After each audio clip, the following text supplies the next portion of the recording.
Nabi Allah jaga, kita jawab betul tak ni? Allah tunjuk depan mata kita. Cari alasan je. Kalau kamu duk kata itu Nabi, sekarang okey, benda mukjizat kita sebut kepada Nabi Ibrahim. Cuma kita tak panggilnya namanya mukjizat kepada orang biasa. Betul tak? Kita akan sebut dia adalah benar-benar anugerah daripada Allah. Allah sengaja tunjuk hari ini Al-Quran telah dimubinkan hari ini. Untuk kamu betul-betul percaya kepada Quran. Sebab tu kena belajar hukum akal dulu. Lepas belajar hukum akal, belajar hukum nakli.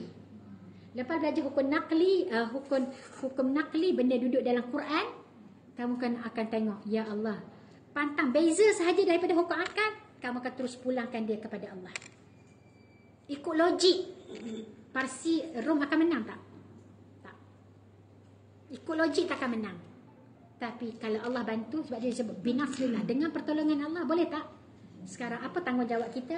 Kena minta tolong Allah. Kalau kamu menang sekalipun, kamu kena letak bahawa Allah yang tolong. Jangan sesekali kamu hanya meletakkan pergantungan kemenangan kamu disebabkan usaha yang kamu buat. Tolak tepi usaha tu dulu. Sebut Allah tolong, Allah tolong, Allah tolong. Kalau dah tahu Allah tolong, apa tindakan kita kalau dapat menang? Tanda syukur buat kenduri banyak-banyak ke? Kan betul tak? Kita ni tanda syukur mula buat kenduri. Betul tak ni? Islam ajar ke buat macam tu? Apabila syukur je buat kenduri. Apabila syukur je buat kenduri. Islam hanya ajar buat kenduri no, walimah no. Walimah tu sebab nak iklan dekat orang, takut jadi timbul fitnah. Sebab tu dia kata apabila kenduri kahwin, buat kenduri walaupun dengan seekor kambing. Walau bisyah, dia kata walau bisyah tu, walau dengan seekor kambing pun buat kenduri. Supaya tidak jadi fitnah. Islam nak ajar bukan sebab nak dapat pahala, sebab bagi sedekah kat orang, bukan isu tu. Isunya jangan jadi fitnah. Orang duk cerita, dia ni siapa? Nikah bila? Betul tak? Jadi buat kenduri, orang takkan kata dah. Sebab dia telah buat benda yang halal. Kita terbalik buat kenduri semata-mata sebab nak dapat pahala sedekah kan? Sedekah kat orang kan, kita pun buat panggil kenduri kan. Tak kira lah nak nunjuk kena apa pun, tapi namanya niat tu salah. Kalau kita dapat kemenangan, Islam macam mana? Buka surah An-Nasri, surah kemenangan. Idza jaa nasrullahi wal fath. Apabila Allah dah bagi kamu kemenangan, Allah akan bagi jalan kat kamu. Fath. Allah buka jalan. Allah yang buka jalan tu. Sama ada dengan idea Allah bagi kat kamu, dia pun kata kita kena buat gini, kita kena ni. Siapa yang pecahkan buka idea kat kamu? Allah. Allah yang bagi hendak jalan tu jadi mudah. Ini jadi mudah, jadi mudah. Akhirnya senanglah dah. Dia sebab jalan tu Allah buka memanglah senang. Contohnya kita kata kita buat kelas kat sini, ramai orang datang sebab Allah buka jalan.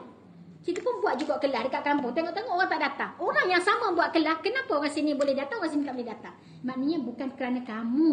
Betul tak ni? Kerana Allah yang buka jalan. Hak tu kita kena faham. Tapi hari ni kita tak berapa faham yang tu tak. Kita duduk nampak orang. Sebab tu apabila nak suruh orang ramai, kita pun carilah selebriti. Betul? Kita rasa bahawa orang selebriti itulah yang membuka jalan orang lain untuk datang. Tu. Betulkan balik pandangan kita. Allah yang buka jalan sebenarnya. Jadi idza jaa nasrullahi wal fath wa ra'aitan nasa yadkhuluna fi dinillahi afwaja. Tanda-tanda kamu dapat menang, Allah bagi kemenangan, Allah buka jalan, ramai orang akan ikut kamu. Itu tanda Allah sudah tolong kamu. Allah sudah buka jalan. Allah kata, apa perlu kamu buat apabila kamu dah menang? Fasabbih bihamdi rabbika wastaghfirhu. 3 benda kita kena buat. Ada dalam tu dia kata kenduri ya. Buat benda yang Allah redha, buat benda yang Nabi redha. Kita kena ingat, hidup ni nak cari redha Allah, bukan nak cari redha hati kita. Kalau ikut hati kita seronoklah nak iklan kat orang kan, bergembira kan tak? Alhamdulillah ni kenduri kenapa ni? Anak saya luluh Raisa. Nak ceritalah anak kita luluh Raisa. Betul tak ni? Anak saya, betul tak ni? Fasabbih, bertasbihlah kamu banyak-banyak. Akhirnya kita pun gunalah peluang. Buat kenduri, tapi buat sebelum kenduri buat baca Yasin. Betul tak? Nak ceritanya. Fasabbih bihamdi rabbika. Pertama tasbih, yang kedua syukur, alhamdulillah, dengan memuji Tuhan engkau. Sebenarnya tasbih dengan puji ni adalah bacaan dalam solat. Betul tak ni? Masa kita rokok, disebut apa? Subhana rabbiyal azimi wa bihamdih. Betul tak? Apabila kita berdiri, sami Allahu liman hamidah. Allah telah dengar ada orang memujinya. Ini namanya bacaan dalam solat. Secara halusnya Allah nak berkata, perbanyakkan solat. Nak ceritanya. Tak? Mulut kamu tu apabila kamu solat, banyakkan tasbih, banyakkan tasbih, banyakkan tasbih. Sebab apa? Puji Allah, puji Allah, puji Allah. Kita anak kita menang ke, dapat kejayaan ke, tak? Ada rokok makin panjang tak? Ada kidal makin panjang tak? Ada sujud makin panjang tak? Simbolik daripada kalimat tasbih dengan tahmid itu namanya bacaan dalam rokok dan sujud. Ajak orang, bawa orang kepada Allah. Subhanallah, subhanallah. Lepas tu yang ketiga dia suruh apa dia? Wastaghfirhu. Lepas solat, istighfar banyak-banyak pula. Betul tak ni? Lepas tu kamu nak jamu-jamu terpulang lah. Tapi 3 benda tu kena buat dulu. Okay? Dengan bahasa lain namanya sujud syukur. Okay? Kita pun apabila dapat kemenangan, kamu pun sujud. Kalau tak solat pun namanya sujud. Okay? Sebab tu dia tak sebut irka'u wasjudu. Tidak. Tapi dia sebut apa? Fasabbih bihamdi rabbika. Maknanya kamu bertasbih dengan memuji Allah. Maknanya sujud syukur. Itu kamu kena buat. Takut-takut tak ada nak buat. Okay, tunggu punya tunggu. Siapa kedap yang dapat kedap duk menunggunya bagai nak rak. Tak Allah, tak umum lagi. Kedap. Risau juga, takut ini Ustaz dah tegur pada diri sendiri. Betul tak? Tak kira lah sokong mana-mana. Tapi namanya untuk menunggu tu. Betul tak ni? Jadi lepas dapat keputusan, surat khabar ada TV iklan kan tak bagi tahu, okey, diisytiharkan kemenangan sekian. Masa tu sujud tak? Sikit tak sujud. Betul tak? Yahoo satu, yang kedua ni. Duk cerita ke orang, ada. Ni. Ada.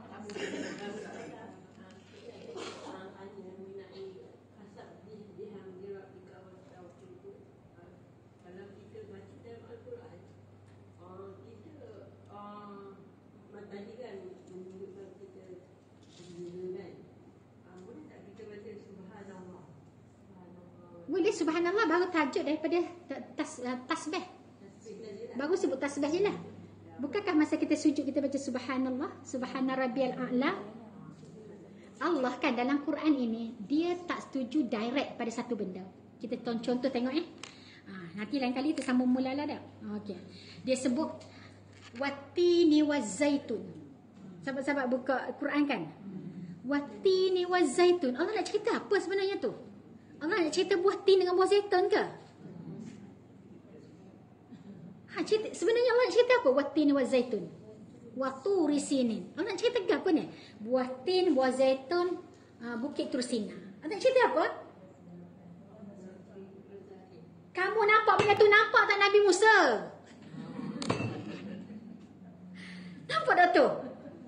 Allah bagi clue tu, biar kamu nampak sebenarnya aku nak bawa kepada kamu, tolong belajar apa berada di sebalik nama ni. Namanya ialah Nabi Musa, perjuangan Nabi Musa, tempat Nabi Musa. Okay? Tapi kita tak masuk, betul tak? Boleh, bukan Ustazah. Ustazah tak marah Jangan rasa Ustazah marah pula. Okay dah. Tak, maksudnya tasbih tu betul dah tasbih. Tapi ada benda yang lebih jauh lagi Allah nak mohon daripada kita. Apabila kamu pegang dengan Quran, kamu akan tahu sebenarnya dia yang tersurat dan tersirat. Kan? Tersuratnya apa dan tersiratnya apa. Contohnya macam Nabi kata kan tak? Orang yang akan menyusul selepas aku, yang akan mati lepas aku ni, orang yang panjang tangan. Kan? Pada masa tu isteri Nabi duduk pakat ukur. Tangan siapa paling panjang? Tangan siapa paling panjang? Bayangkan, Aisyah kata memang kita orang tu ukur sama-sama sendiri. Semua isteri-isteri Nabi ni. Ukur kan ni, tangan aku panjang sikit pada ni. Ukur lagi dengan orang ni, ukur dengan ni. Bayangkan, kerana isteri-isteri ni. Sebab apa? Memahami ayat itu secara zahir. Tapi dalam ramai-ramai dia ukur, tangan yang paling panjang tangan Zainab. Zahirnya. Lepas tu, Aisyah pun dia berfikir kan, adakah sebab tangan tu ke? Sebab tangan panjang tu jadi dia mati dulu ke? Jadi orang kata siapa tangan panjang dia mati dulu kan tak? Jadi timbul isu lain ni. Akhirnya dapatlah difahami bahawa dia kata rupa-rupanya Nabi sebut yang akan menyusul lepas dia tu adalah orang yang paling banyak bersedekah. Dan orang yang menggunakan tangannya untuk cari kerja, dengan hasil duit itu dia bersedekah. Akhirnya kita jumpa dalam sejarah bahawa betul-betul Zainab minta izin daripada Nabi untuk bekerja.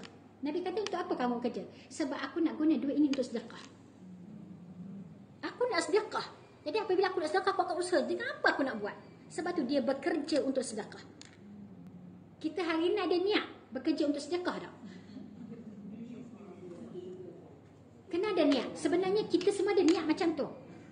Kita kata tak, saya nak kerja sebab apa? Nak tolong suami. Betul tak? Tolong suami tu sedekah lah tu. Apabila sedekah, kan? Sedekah paling termahal sekali harganya adalah kepada keluarga. Iaitu apabila kita bagi kepada suami menggunakan duit yang kita sedekahkan itu menunaikan hak wajib dia, nafkah. Hak wajib dia kita tolong buat. Macam seakan-akan kalau kita bagi pahala pada dia, bagi duit kepada dia kan, dia pun lunas, kita dapat pahala seakan-akan dia memberikan nafkah kepada ahli keluarga. Pahala tu kita dapat. Besar tak pahala isteri? Besar. Tapi apabila dia ukit, macam dia beri ke orang, dia ukit balik. Serupalah tu. Kita dengan orang, kita dah ukit. Betul tak? Tapi hak dengan suami ni senang sangat nak mengukit. Itu benda. Sebab Allah nak betulkan bahawa kamu niat dulu sebenarnya tak niat untuk sedekah. Betul tak? Sebenar-benarnya dalam hati kamu tu sebenarnya untuk kepentingan diri. Sebab kamu tak sanggup hidup susah. Gitu. Lalu kamu kerjalah. Tidak? Kamu tak sanggup, anak kamu tak cukup makan. Kalau suami kamu kerja seorang. Maknanya dalam hati kamu ada namanya cinta pada anak. Bukan cinta untuk sedekah tu. Sebab tak faham kan? Jadi sekarang, betul tak salah isteri bekerja. Sebenarnya, isteri bekerja itu adalah pahala sangat besar. Sebab dia sedang memberi sedekah paling termahal sekali. Ya Allah, Ya Rahman. Dah tak kerja lagi, istighfar. Moga-moga hak dulu tu semua jadi pahala. Walaupun dah pencen, sebab tu Allah bagi kita hidup. Allah bagi ruang kita hidup sekarang kan. Semua dosa dulu, apabila kita istighfar, Allah boleh tukar balik. Hak dosa dulu jadi pahala.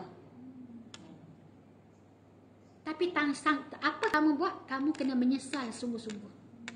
Dapat balik pahala. Dapat. Allah tu tak kedekut. Allah bukan nak pun pahala kita. Betul tak? Tak berdosa lagi, tak ada pahala. Okey, macam ni Ustazah nak imagine Ustazah nak buat satu analogi kat sahabat-sahabat. Ada orang berhutang dengan kita. Okey tak? Dia tak bayar. Lepas tu dia minta maaf lah. Dia kata tak, minta maaf. Kita kata tak apalah, dah nak buat macam mana. Awak pun tak mampu nak bayar. Kita kata tak, tak apalah, saya halal. Okay. Kita halal kan tak? Maknanya lepas tu pula kita pun rasa bersalah. Perasaan bersalah tu tak ada kan? Orang yang rasa bersalah ni, dia pun kerja, dia pun saya nak bayar juga lah, tak kira lah, nak awak ambil lah duit ni, saya nak bayar duit kan tak? Nak bayar hutang saya dulu. Kita pun ambil duit tu, kita tak perlu pun duit tu. Sekarang saya hadiahkan untuk awak duit ni balik. Kita kata orang tu baik tak?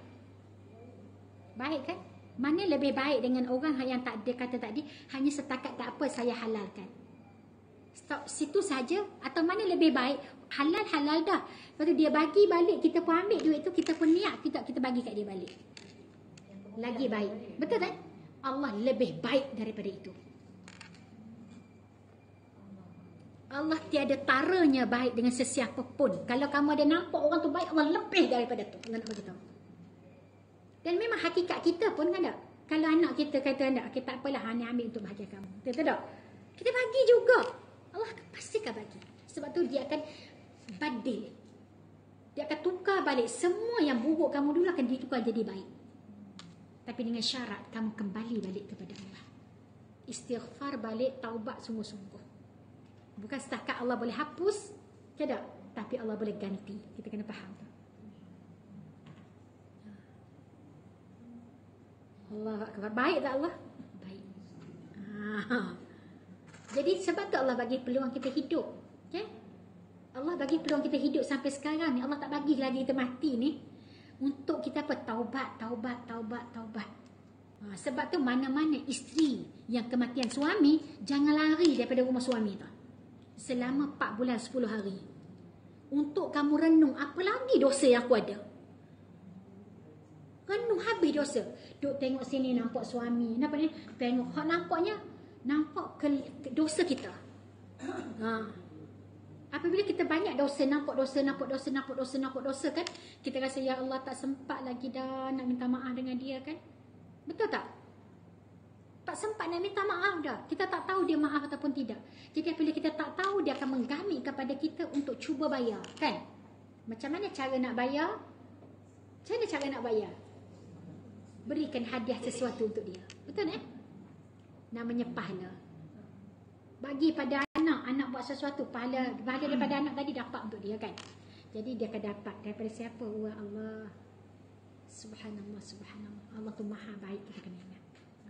Jadi ambil peluang sungguh-sungguh. Jadi insya-Allah hari ini tak lepas tajuk sinopsis surah Rum sebelum kita berakhir, kita tengok iaitu dalam surah Rum ini, kalau kita tengok tentang ramalan Al-Quran jadi oleh sebab itu semua ramalan Al-Quran, nak cerita Al-Quran ini dibawa kepada kita cerita yang telah berlaku, cerita yang sedang berlaku, cerita yang bakal berlaku. Betul tak ni? Jadi kita kena percaya kalau Quran kata benda tu bakal berlaku, kita hanya tunggu masa. Benda tu pasti akan berlaku. Idza waqa'atil waqi'ah, apabila datangnya hari waqi'ah, hari yang realiti akan berlaku sungguh-sungguh, namanya kiamat. Kamu tunggulah saat itu. Al-waqi'ah maknanya realiti. Hari ni kita tak ya ke, bila. Tiba-tiba berlaku sungguh. Masa tu hari namanya Al-waqi'ah. Okay? Nak berlaku waqi'ah macam mana? Kamu akan jumpa. Contohnya Al-Qari'ah. Betul Nama kiamat juga kan? Qari'ah, dia kena korek dulu. Qari'ah namanya korek ataupun ketuk. Hari ni sebelum berlaku kiamat, bumi ni banyak dah kena ketuk. Sebab tu setiap kali ketuk ni berlaku ni kan, kamu tengoklah Quran tu.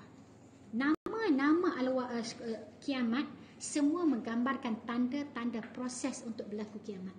Tapi kalau kamu tak nampak juga itu adalah tanda-tanda kiamat, kamu hanya nampak tanda-tanda kemajuan, tanda-tanda mewah, tanda-tanda maju, bangunan pencakar langit. Betul tak? Allah kata apa? Kamu nampak atas, cuba kamu tengok bawah tu, bumi kena ketuk tu. Okay? Sebenarnya itu namanya tanda-tanda kiamat. Sebab tu dia sebut daripada tempat yang orang yang berjalan kaki ayam ataupun orang yang pengembala kambing, tiba-tiba berada menjadi tempat yang bangunan pencakar langit. Maksudnya bangunan pencakar langit tu dia akan macam mana nak buat?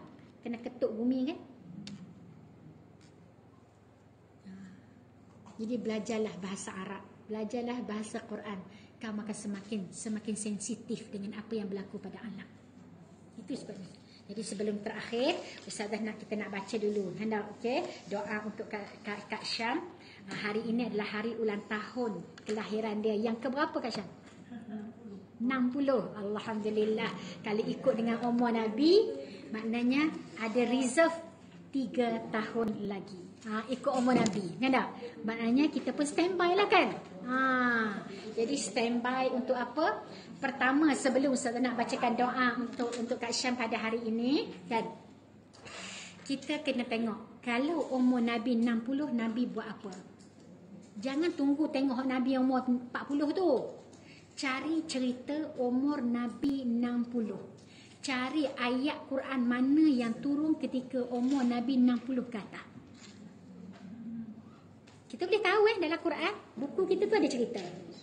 Buku tu, buku Kompas tu, ada cerita kat situ umur Nabi dekat mana, turun surah mana, surah mana, surah mana. Dia cut. Jadi boleh buka. Nanti hari ni mungkin tak sempat, nanti insyaAllah Ustaz akan cuba pada masa akan datang tunjuk view. Ni surah ni umur Nabi berapa. Kalau ada buku pun tak buka-buka tu dah. Cari tak jumpa, suruh tiru pun tak pandai dah tu kan tak? Kan tak? Nak balik ke mana? Muka surat mana? Ustaz kata ada dalam buku tu. Okay? Tak dan kan tak? Balik buat kerja rumah pula kan tak? Okay.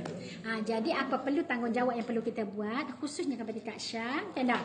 Iaitu cari apa Nabi buat ketika umur aku 60. Waktu aku pencen ke?